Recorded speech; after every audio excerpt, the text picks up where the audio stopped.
अलंकार, I need names.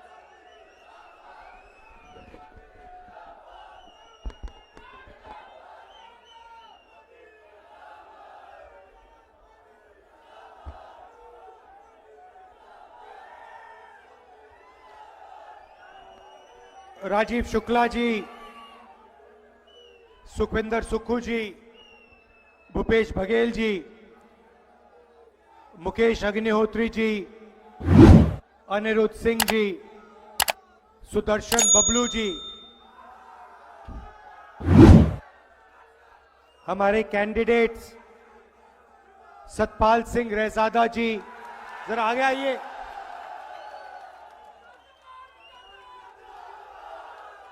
विधानसभा में विवेक शर्मा जी और राकेश कालिया जी,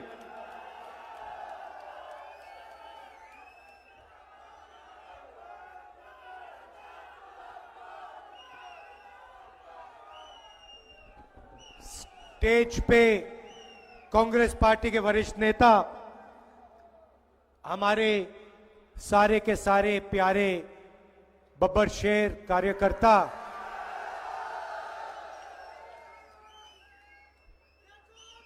आमतौर से जंगल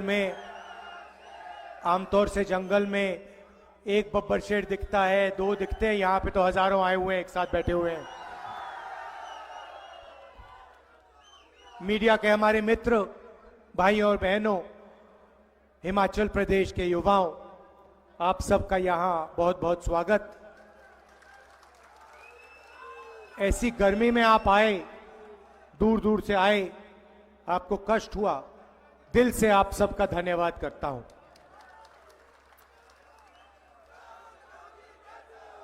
अच्छा, ये मोदी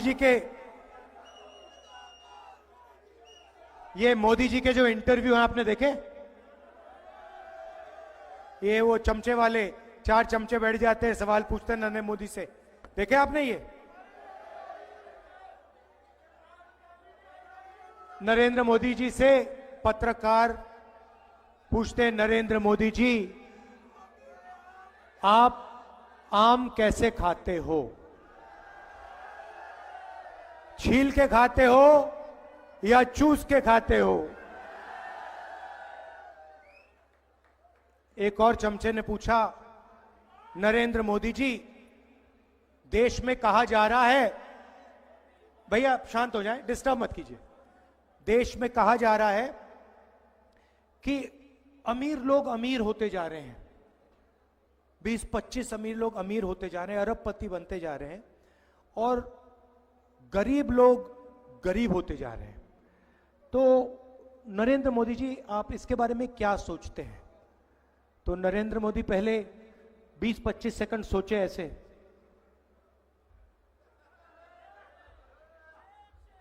फिर कहते हैं क्या चाहते हो, क्या मैं सबको गरीब बना दूं? आप सोच देखिए, सवाल गरीब बनाने का नहीं है। जो अपॉर्चुनिटी नरेंद्र मोदी अरबपतियों को देते हैं, वही अपॉर्चुनिटी हिंदुस्तान के किसानों को, मजदूरों को, बेरोजगार युवाओं को मिलनी चाहिए। आपने पता नहीं देखा ही नहीं देखा, पुणे में एक अमीर घर का बेटा पोर्श गाड़ी, शराब पी के, 17 साल का बच्चा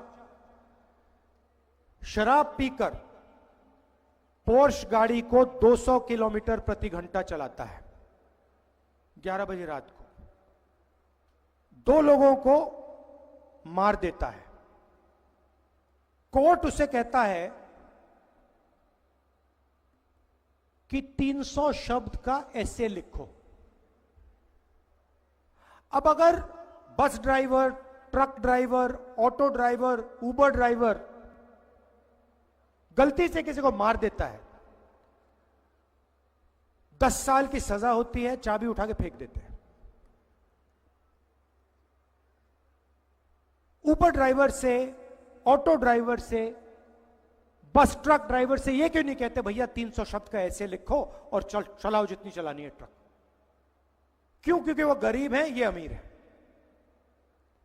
नरेंद्र मोदी जी ने 22 लोगों का 16 लाख करोड़ रुपया माफ किया है।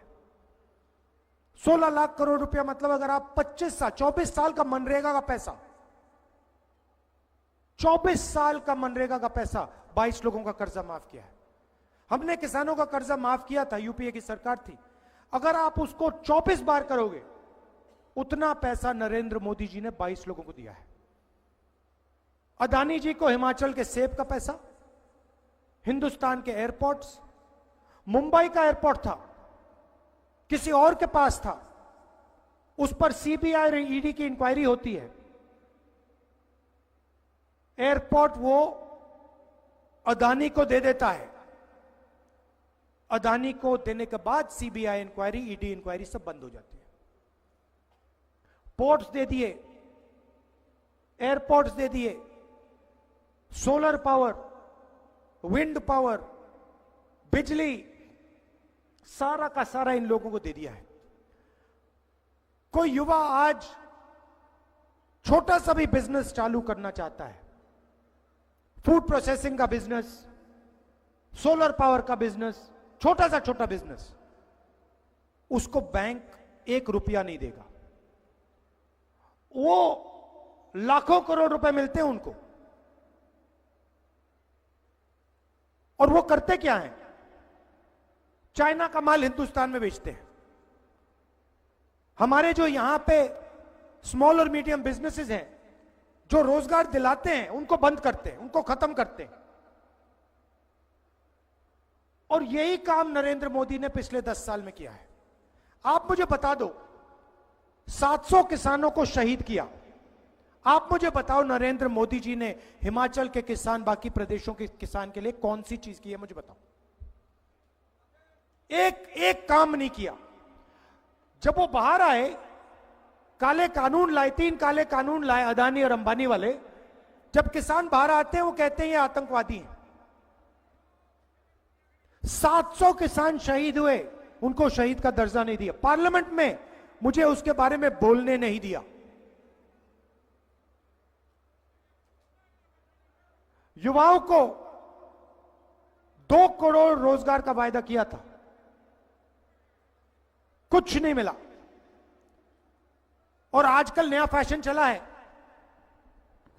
इंटरव्यू में नरेंद्र मोदी ने कहा कि मैं बायोलॉजिकल नहीं हूं।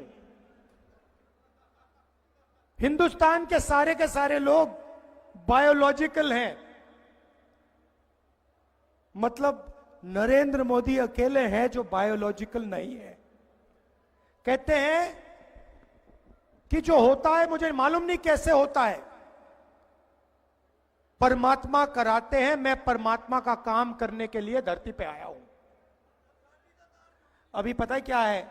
चुनाव के बाद जब अदानी जी वाली इंक्वायरी होगी, तो नरेंद्र मोदी जी कहेंगे भैया एयरपोर्ट मैंने नहीं दिया, परमात्मा ने कहा था, मैंने कर दिया।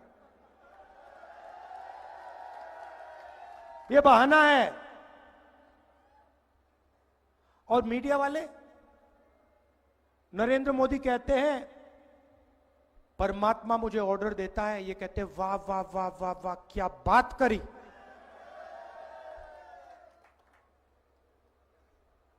किसी दिन सुक्कू जी मेरे पास आए, बंद कमरे में उन्होंने मुझे कह दिया कि राहुल जी, परमात्मा ने मुझे यहां भेजा है। मैं उनसे कहूंगा सुक्कू जी ये सब ठीक है, बाहर मत कह देना, आप मुश्किल हो जाएगी। मगर वो खुल के बोल रहे हैं सबको।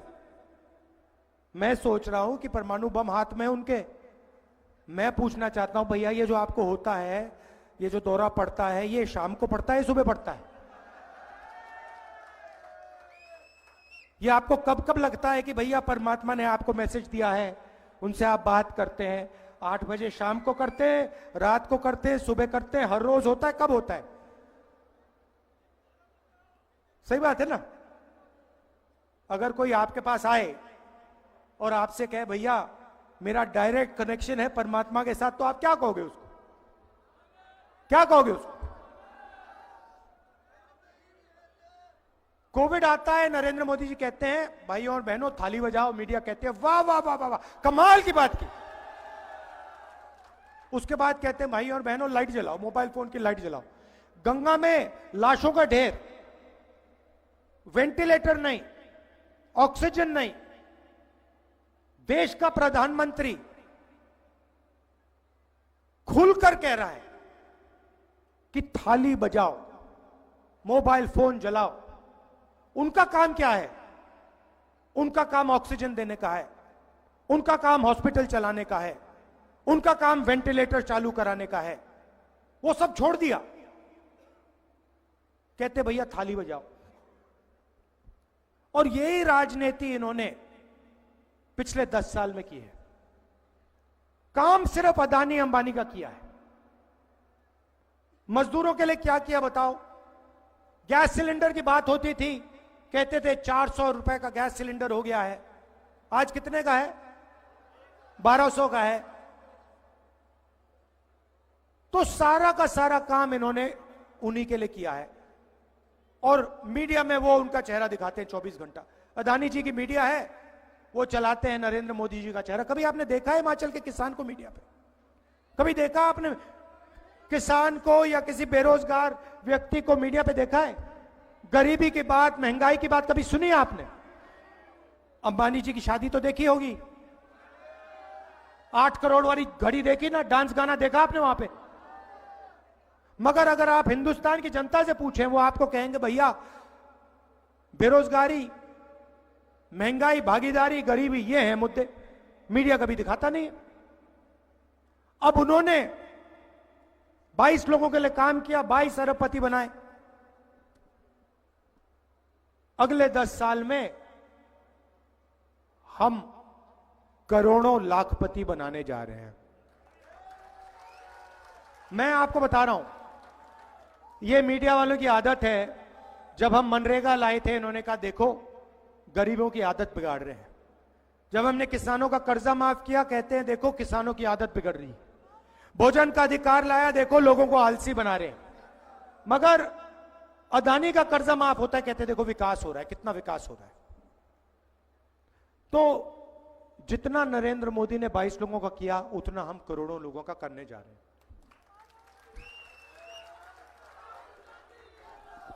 यहां पे महिलाएं आई हैं। हिंदुस्तान के सारे गरीब परिवारों की लिस्ट बनेगी। उसमें हर प्रदेश के गरीब लोगों की लिस्ट होगी। किसान, मजदूर, छोटे व्यापारी, इस लिस्ट में सारे के सारे परिवार होंगे। हर परिवार में से एक महिला का नाम चुना जाएगा। करोड़ों महिलाएं होंगी और उनके बैंक अकाउंट में हर महीने ठका ठक 8,500 रुपए डालेंगे। 8,500 रुपए महीने के, साल के 1 लाख रुपए करोड़ों महिलाओं के बैंक में डालेंगे। और वो तब तक चलेगा जब तक वो परिवार गरीबी रेखा से ऊपर नहीं आएंगे। ये रुकने वाला नहीं है, ये रुकने वाला नहीं है। अगर मीडिया वाले कहेंगे कि गरीबों की आदत बिगाड़ रहे हैं, अगर ये ज्यादा कहेंगे हम उसको डबल कर देंगे। वही काम हम किसानों के लिए करने जा रहे हैं। किसानों का हम कर्जा माफ करेंगे और गारंटी कानूनी मिनिमम सपोर्ट प्राइस हिंदुस्तान के किसानों को हम देने जा रहे हैं। मजदूरों को आज 250 रुपए मिलता है मनरेगा में, हम 400 रुपए देंगे। आशा और आंगनवाड़ी की महिलाओं को जितना भी आज पैसा मिलता है उसको हम दुगना कर देंगे। और जो हमारे युवा हैं, नरेंद्र मोदी जी ने आपको बेरोजगार किया। कैसे किया मैं आपको समझाता हूं। अदानी अंबानी की मदद की, छोटे व्यापारियों को खत्म किया, नोटबंदी, गलत जीएसटी लागू की, और जो लोग देश को रोजगार देते हैं, स्मॉल और मीडियम बिजनेस वाले, छोटे व्यापारी, दुकानदार, उन सबको नरेंद्र मोदी ने दबा के कुचला।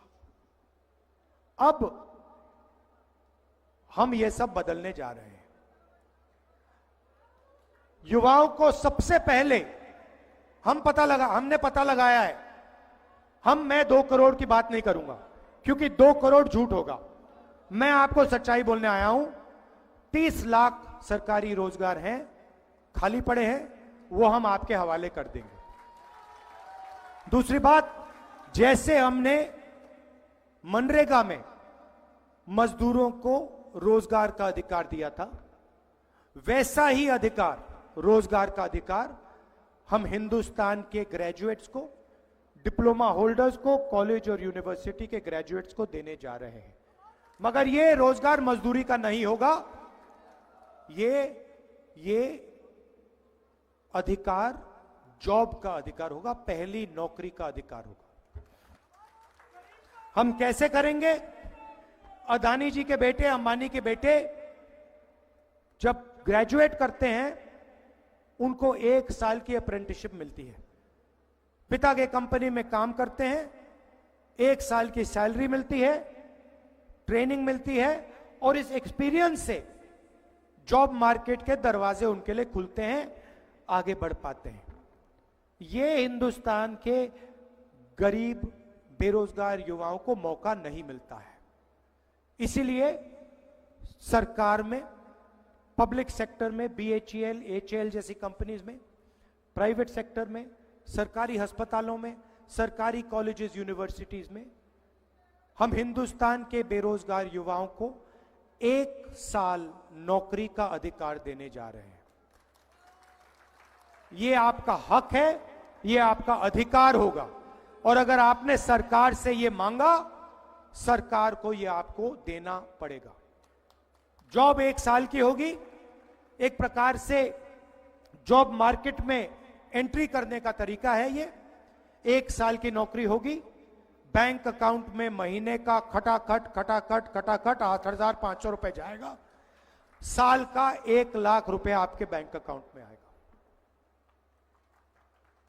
ठीक है, तो हमारी सोच है कि जैसे नरेंद्र मोदी जी ने 22 लोगों को पैसा दिया, ये लोग इस पैसे को इंग्लैंड में जाके, अमेरिका में जाके, जापान में जाके खर्च किए हैं। आपका पैसा इन्होंने बाहर जाके खर्च किया। अब हम करोड़ों लोगों के बैंक अकाउंट में लाखों करोड़ रुपए डालने जा रहे हैं। क्या होगा? आप लोग अमेरिका में इसको खर्च नहीं करोगे, आप लोग हिमाचल प्रदेश में, उत्तर प्रदेश में, बंगाल में, गांव में, छोटे छोटे शहरों में इस पैसे को खर्च करोगे। जैसे ही क्या करोगे? आप शर्ट खरीदोगे, पैंट खरीदोगे, मोबाइल फोन खरीदोगे, मोटरसाइकिल खरीदोगे। डिमांड बनेगा, हिंदुस्तान की फैक्ट्रियां ये चीजें बनाना शुरू करेंगी।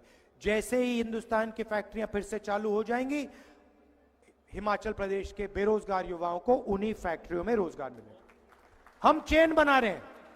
जैसे मोटरसाइकिल में पेट्रोल डाला जाता है और फिर चाबी घुमाई जाती है, वैसे ही हम आपके बैंक अकाउंट में पैसा डाल रहे हैं। वो पेट्रोल है, जैसे ही वो आपके बैंक अकाउंट में जाएगा, आप उस पैसे को खर्च करोगे, हिंदुस्तान की अर्थव्यवस्था चालू हो जाएगी, स्टार्ट हो जाएगी, फैक्ट्रियां खुल जाएंगी, रोजगार शुरू हो जाएगा।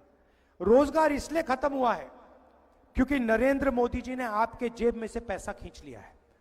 नोटबंदी, GST, ये सब आपके जेब से पैसे छीनने के तरीके हैं। हम आपके बैंक अकाउंट में, जेब में लाखों करोड़ रुपए डालने जा रहे हैं हिंदुस्तान की अर्थव्यवस्था को जंप स्टार्ट करने। अब 2 और चीजें हैं युवाओं के लिए, और शायद हिमाचल प्रदेश के युवाओं के लिए। देखिए,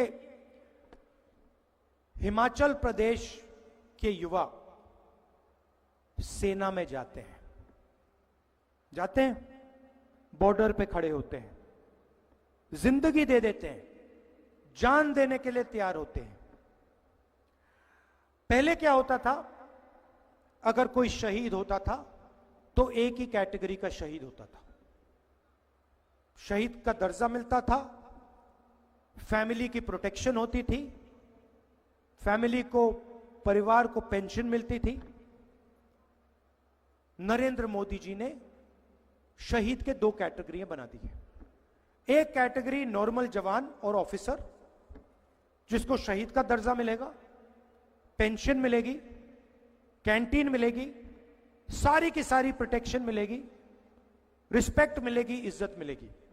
और दूसरा शहीद जिसको नरेंद्र मोदी अग्निवीर कहते हैं, उसे ना ट्रेनिंग मिलेगी ना पेंशन मिलेगी, उसको उठाकर 3 साल बाद 4 साल बाद आर्मी के बाहर फेंक दिया जाएगा। अमित शाह आए, कहते हैं कि अग्निवीरों को पैरामिलिट्रीज में, पुलिस में नौकरी मिलेगी। सवाल यह नहीं है, सवाल यह है कि अगर हिंदुस्तान का एक युवा देश के लिए शहीद होने के लिए तैयार है तो उसको वही रिस्पेक्ट मिलनी चाहिए जो दूसरे युवाओं को मिलती है। हमें 2 तरीके के शहीद नहीं चाहिए, हमें 2 तरीके के जवान नहीं चाहिए। ये इनको 6 महीने की ट्रेनिंग देंगे और फिर चाइना की सेना के सामने इनको खड़ा कर देंगे। चाइना की सेना को 5 साल की ट्रेनिंग मिलेगी, हमारे जवानों को 6 महीने की ट्रेनिंग मिलेगी। नतीजा आपको मालूम है क्या होने जा रहा है। तो मैं आपको यह कहना चाहता हूं कि इंडिया की सरकार आएगी, इंडिया गठबंधन की सरकार आएगी और हमारा पहला काम, महालक्ष्मी योजना से पहले, पहली नौकरी पक्की से पहले, किसान कर्जा माफी से पहले, पहला काम होगा कि हम अग्निवीर योजना को फाड़ कर कूड़ेदान में फेंक देंगे। ये स्कीम जो है हमने पता लगाया है, ये स्कीम आर्मी की स्कीम नहीं है। आर्मी इस स्कीम को नहीं चाहती। इस स्कीम को प्रधानमंत्री ने और पीएमओ ने बनाया है। आर्मी नहीं चाहती है 2 तरीके के शहीद, आर्मी चाहती है कि सिर्फ 1 तरीके के जवान हो, सबको इज्जत मिले, सबको पेंशन मिले, सबकी रक्षा हो। इसीलिए अग्निवीर योजना को चुनाव के एकदम बाद आप भूल जा सकते हो, इसकी कोई जगह नहीं रहेगी, इसको हम हटा देंगे। ये मैं आपको मैसेज देना चाहता था। लड़ाई भाइयों और बहनों इसकी है, कॉन्स्टिट्यूशन की है, संविधान की है। ये अंबेडकर जी, महात्मा गांधी जी, जवाहरलाल नेहरू जी और हिंदुस्तान की पूरी जनता की आवाज है। बीजेपी के लोग, ये हमारे कार्यकर्ता जानते हैं कि जो भी हिंदुस्तान के लोगों को आज तक मिला है, आपको स्टेट मिला, हिमाचल प्रदेश मिला। मैं आपको आज कह रहा हूं कि अगर यह कॉन्स्टिट्यूशन नहीं होता, अगर यह संविधान नहीं होता, आपको हिमाचल प्रदेश कभी नहीं मिल सकता था। अगर आपको प्रदेश मिला है तो इस किताब ने आपको प्रदेश दिया है। और यह सिर्फ कोई मामूली किताब नहीं है, इसमें हिंदुस्तान की हजारों साल पुरानी सोच है, हमारे महापुरुषों की सोच है। बीजेपी के नेता खुलकर कह रहे हैं कि अगर हम चुनाव जीते, हम इसको खत्म कर देंगे, रद्द कर देंगे, फाड़ के फेंक देंगे। कभी नहीं होगा ये। बीजेपी वालों, आप सपना मत देखो, टाइम अपना जाया मत करो। कांग्रेस पार्टी के कार्यकर्ता बब्बर शेर यहां खड़े हैं, वो ये कभी नहीं होने देंगे। कोई भी शक्ति नहीं है जो हिंदुस्तान से इस संविधान को छीन पाए, क्योंकि हमारे यहां पर टाइगर घूम रहे हैं। और ये जो टाइगर हैं, ये बब्बर शेर जो घूम रहे हैं पूरे हिमाचल प्रदेश में, ये 4 की 4 लोकसभा की सीट यहां जिताने जा रहे हैं। मैं आपको दिल से धन्यवाद करता हूं, सुक्खू जी का धन्यवाद करता हूं।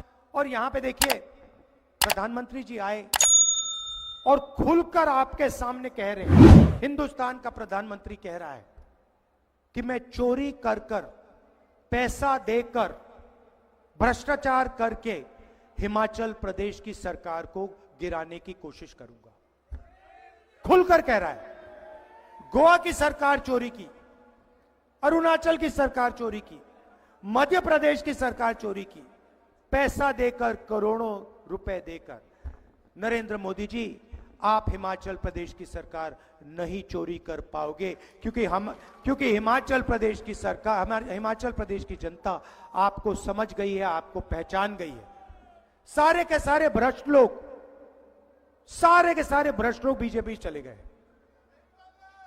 हालात यह है भाइयों और बहनों, जो हमारे यहां से निकल के गए हैं ना, पंजाब में, महाराष्ट्र में, किसानों से वो भागकर दौड़ रहे हैं,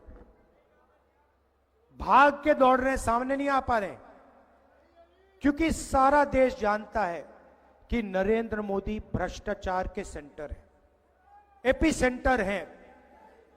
Narendra Modi ji electoral bond scheme लाए, कहते हैं राजनीति को साफ करने के लिए इलेक्टोरल स्कीम लाए, इलेक्टोरल बॉन्ड स्कीम लाए। अच्छा, अगर आप इलेक्टोरल बॉन्ड स्कीम लाए तो जब सुप्रीम कोर्ट कहता है कि सरकार को डोनर्स के नाम बता देने चाहिए, आप डोनर्स के नाम बता क्यों नहीं रहे हो? आपने छुपाया क्यों है? भाइयों और बहनों, इलेक्टोरल बॉन्ड स्कीम मैं आपको समझा देता हूं।